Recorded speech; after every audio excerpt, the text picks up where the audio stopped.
Gulf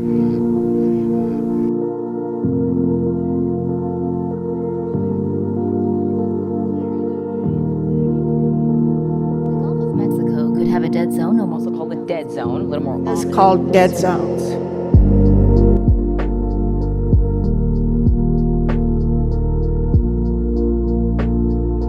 So a dead zone forms when excess nutrients enter into a system that is limited by those nutrients. And what that does is it causes algae to grow. That extra algae fuels more bacterial production, which consumes extra oxygen, and that consumes oxygen at such a rate. And so you wind up with portions of the water body that don't have any oxygen in them or have very low levels of oxygen.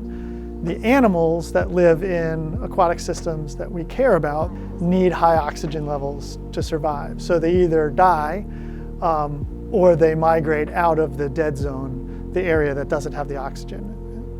The system would recover pretty quickly if you eliminated the source of the extra algal production. So if we can take the kind of steps to reduce nutrient pollution into the Chesapeake Bay and even into our local water bodies to stop that extra algal production, then the dead zones go away and the organisms, the animals would move back in. You know, awareness is really important, and for most of these problems, it's very difficult for individuals to take actions to solve them. They're too big and they involve too many integrated systems, and so really the main thing that we can do is to promote the kind of regulation and legislation that would take the steps to stop the nutrient pollution.